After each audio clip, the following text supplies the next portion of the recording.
இடமலம் நேயர்களுக்கு வணக்கம். இன்னைக்கு கருத்தும் கணிப்பும்ல தர்மபுரியோட நிலவரத்தை பற்றி பார்க்கலாம். இதில் வந்து ஸ்டாட்ஸில் சாம்பிள்ஸாக வந்து பார்த்தீங்கன்னா 4025 எடுத்திருக்காங்க. இதில் வேலிட் சாம்பிள்ஸ் சொல்லப்படுறது 3067, இந்துக்கள் 2909, கிறிஸ்தவர்கள் 48, முஸ்லீம்கள் 109, அதர்ஸ்னு ஒருத்தர் இருக்காங்க.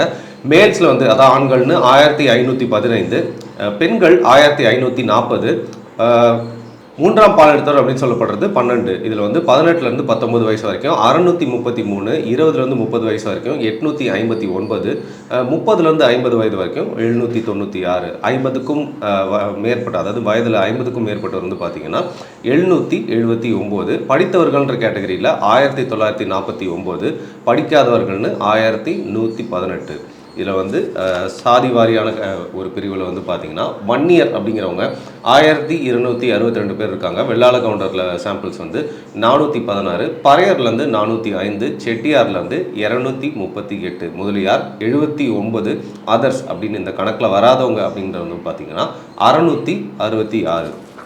எந்த கட்சியிலேருந்து இந்த சாம்பிள்ஸ்லாம் வந்திருக்கு அப்படிங்கிற ஒரு கணக்கில் வந்து பார்த்தீங்கன்னா திமுகலேருந்து 594, காங்கிரஸ்லேருந்து 115, அஇஅதிமுகலேருந்து 505, பிஜேபியிலேருந்து 87, அமமுகலேருந்து 75, நாம் தமிழரில் 117, ஓபிஎஸோட ஆதரவாளர்கள்னு 39, அதர்ஸ் இதிலேருந்து எந்த கணக்குமே சேராதவங்கன்னு பார்த்தீங்கன்னா 1535. திமுகவோட ஆட்சியின் பர்ஃபார்மன்ஸை பற்றி வந்து கேட்டதுக்கு இந்த இரண்டரை வருஷம் காலத்தில் 2.5 வருட காலத்தில் அவங்களோட பர்ஃபார்மன்ஸ் எப்படி இருந்திருக்கு, தமிழகத்துக்கு எப்படி ஆட்சி நடத்திருக்காங்க அப்படின்னு கேட்டால் வெரி வேர்ஸ்ட், மிகவும் மோசம் அப்படின்னு 30%, மோசம் அப்படின்னு 31%, சுமார் அப்படிங்கிற வகையில் 11%, சிறப்பாக செயல்பட்டிருக்காங்க அப்படின்னு 10% தர்மபுரி மக்கள் சொல்லியிருக்காங்க.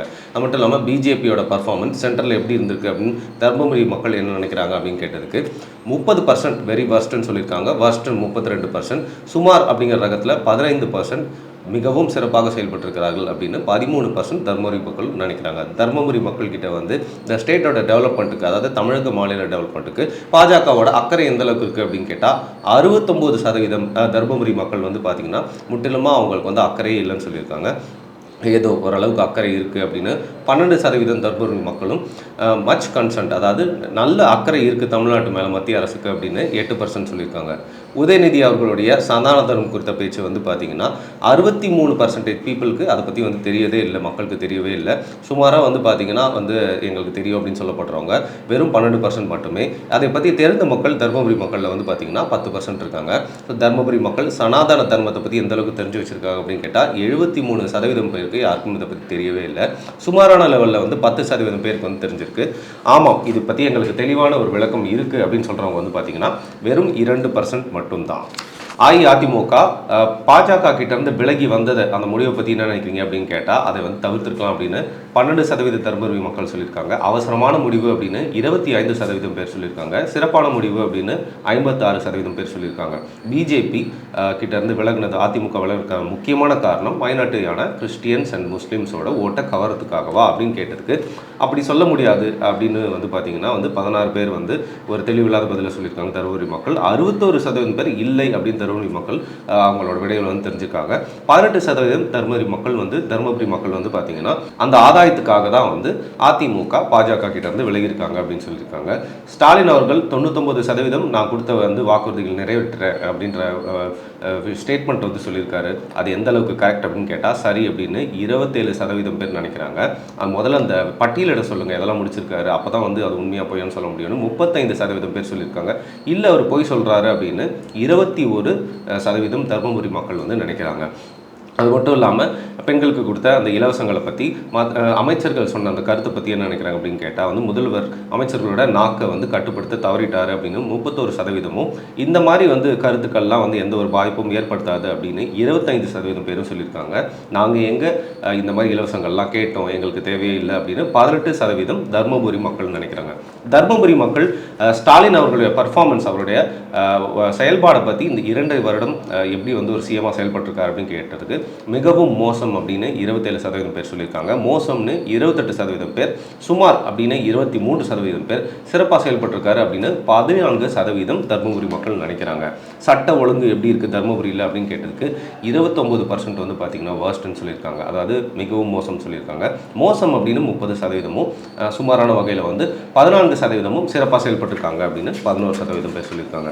தர்மபுரி மக்கள்கிட்ட வந்து காவிரி பிரச்சனையை தமிழ்நாடு எப்படி கையாண்டாங்க அப்படின்னு கேட்டதுக்கு வந்து பார்த்தீங்கன்னா, அதாவது கர்நாடகா கவர்மெண்ட் கிட்ட பேசியிருக்கலாமே, ஏன் வந்து கோர்ட்டுக்கு போனாங்க, ஏன் வந்து மத்திய அரசு அணுகுனாங்க, அது வந்து ரைட்டான டிசிஷனான்னு கேட்டதுக்கு சிறப்பான முடிவு அப்படி தான் வந்து அணுகியிருக்கணும் அப்படின்னு 26% பேர் நினைக்கிறாங்க.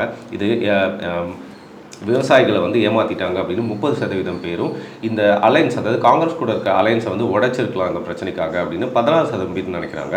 இதை வந்து மடைமாற்றும் செயல், மக்களை வந்து ஏமாத்துறாங்க அப்படின்னு 21% தர்மபுரி மக்கள் வந்து நினைக்கிறாங்க. நீங்கள் ஒரு விவசாய குடும்பத்தை சேர்ந்தவராக விவசாயம் பண்ணுறீங்களா அப்படின்னு கேட்டால் வந்து பார்த்தீங்கன்னா, அப்பப்போ பண்ணுவோம், பார்ட் டைம் பண்ணுவோம் அப்படின்னு 11% பேர் சொல்லியிருக்காங்க. இல்லை அப்படின்னு 70% பேர் வந்து சொல்லியிருக்காங்க. ஆமாம், நாங்கள் விவசாயி தான் அப்படின்னு 11% தர்மபுரி மக்கள் வந்து சொல்லியிருக்காங்க. இதில் வந்து அடுத்த கேள்வியாக, ஒரு விவசாயியாக தமிழக அரசாங்கத்தோட நிலை எப்படி இருக்குது, அவங்களோட அணுகுமுறை எப்படி இருக்குன்னு கேட்டதுக்கு மிகவும் மோசம் அப்படின்னு 31% பேர் சொல்லியிருக்காங்க. மோசம்னு 35% பேர், சுமார் அப்படின்னு 6% பேர், மிகவும் சிறப்பான செயல்பாடு அப்படின்னு 8% தர்மபுரி மக்கள் வந்து நினைக்கிறாங்க.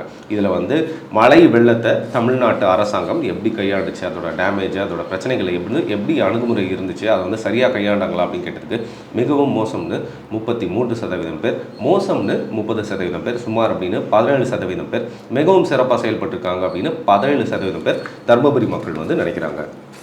அடுத்த கட்ட கேள்விகளாக வந்து 2019 நடந்த ஜெனரல் எலெக்ஷனில் யாருக்கு நீங்கள் ஓட்டு போட்டிங்க அப்படின்னு கேட்டால் 7% நாம் தமிழர் கட்சிக்கு வந்து ஓட்டு போட்டிருக்காங்க. அஇஅதிமுக கூட்டணிக்கு வந்து 31% பேர் போட்டிருக்காங்க. அதிகப்படியாக திமுகவுக்கு 51% பேர் தர்மபுரி மக்கள் வாக்களிச்சிருக்காங்க. அதர்ஸ் அப்படிங்கிற பட்டியலில் 9% வருது. அது மட்டும் இல்லாமல் இப்போ கரண்டாக செயல்பட்டு இருக்க உங்களுடைய எம்பி நாடாளுமன்ற உறுப்பினர் எப்படி செயல்பட்டிருக்காரு அப்படின்னு கேட்டதுக்கு தர்மபுரி மக்கள் வந்து ரொம்ப மோசம் அப்படின்னு 31% பேர் சொல்லியிருக்காங்க. மோசம்னு 29% பேர் சொல்லியிருக்காங்க. சுமாரான செயல்பாடு அப்படின்னு 19% பேரும், மிகவும் சிறப்பாக செயல்பட்டிருக்கார் எங்களோட நாடாளுமன்ற உறுப்பினர் அப்படின்னு 14% பேர் சொல்லியிருக்காங்க. 2014 2023 வரைக்கும் மோடியின் ஆட்சியில் உங்களுடைய பொருளாதார நிலை உயர்ந்திருக்கா அப்படின்னு கேட்டதுக்கு இல்லைன்னு அதிகப்படியாக 62% தர்மபுரி மக்கள் சொல்லியிருக்காங்க. ஓரளவுக்கு உயர்ந்திருக்கு அப்படின்னு 18%, ஆம் உயர்ந்திருக்கிறது அப்படின்னு 12% தர்மபுரி மக்கள் நினைக்கிறாங்க. காங்கிரஸ் கட்சி ஒரு சிறப்பான எதிர்கட்சியாக பொறுப்பாக செயல்பட்டாங்களா அப்படின்னு கேட்டதுக்கு 51% பேர் இல்லைன்னும், 38% பேர் ஆம் சரியாக செயல்பட்டிருக்கிறார்கள் அப்படின்னு நினைக்கிறாங்க. சரி, 2024 தமிழ்நாட்டில் லோக்சபா எலெக்ஷனில் எந்த கூட்டணி ஜெயிக்கும் அப்படின்னு கேட்டதுக்கு நாம் தமிழருக்கு 5%, பாஜகவுக்கு 7%, அஇஅதிமுகவுக்கு 27%, திமுகவுக்கு 28% வாக்குகள் அளிச்சிருக்காங்க. தர்மபுரி மக்கள் நேரடியாக எந்த கூட்டணிக்கு ஓட்டு போட போறீங்க அப்படின்னு கேட்டதுக்கு திமுகவுக்கு அதிகப்படியாக 25%, அதிமுகவுக்கு 24%, பாஜக 6%, நாம் தமிழர் கட்சிக்கு 7% வாக்குகளும் அளிப்பேன் அப்படின்னு விடையளிச்சிருக்கு. சட்டமன்ற தொகுதி வாரியாக எந்தெந்த கட்சி எங்கே வந்து பலமாக இருக்கிறாங்க அப்படின்னு பார்க்கலாம். 139 வாக்குகள் வாங்கி திமுக தர்மபுரியில் ஒரு ஸ்ட்ராங்கான கட்சியாக இருக்காங்க. அதிமுக வந்து பார்த்தீங்கன்னா 135 வாக்குகள் பாப்பிரெட்டிப்பட்டி அப்படிங்கிற ஊரில் வந்து பார்த்தீங்கன்னா வந்து வாங்கியிருக்காங்க. பாஜக வந்து 49 வாக்குகள் பாலக்கோடு அப்படிங்கிற இடத்துல வாங்கி ரொம்ப வலுவான நிலையில் இருக்காங்க. அமமுக 32 வாக்குகள் பெண்ணாகரத்தில் வாங்கியிருக்காங்க. நாம் தமிழர் கட்சிக்கு 43 வாக்குகள் பாலக்கோட்டில் அவங்க ரொம்ப ஸ்ட்ராங்காக இருக்காங்க. ஓபிஎஸ்ஸின் ஆதரவாளர்கள் வந்து பார்த்தீங்கன்னா 9 வாக்குகள் பாப்பிரெட்டிப்பட்டி அப்படிங்கிற இடத்துல வாங்கியிருக்காங்க. அதர்ஸ்னு கணக்கிலே வராதவங்க வந்து பார்த்தீங்கன்னா ரொம்ப அதிகமாக வந்து கருத்தை சொல்லியிருக்காரு.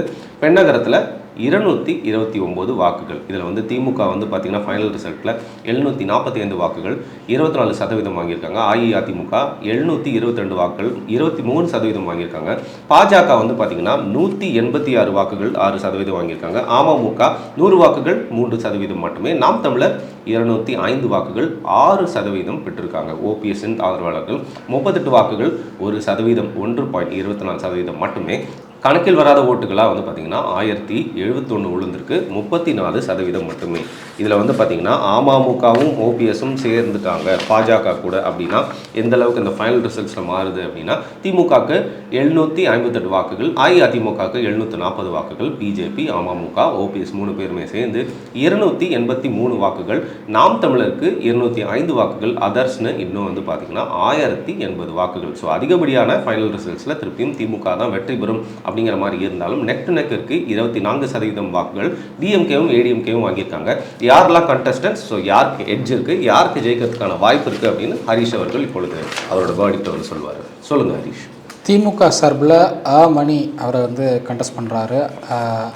அதே போல் அதிமுக சார்பில் அசோகன் அவர் கண்டெஸ்ட் பண்ணுறாரு.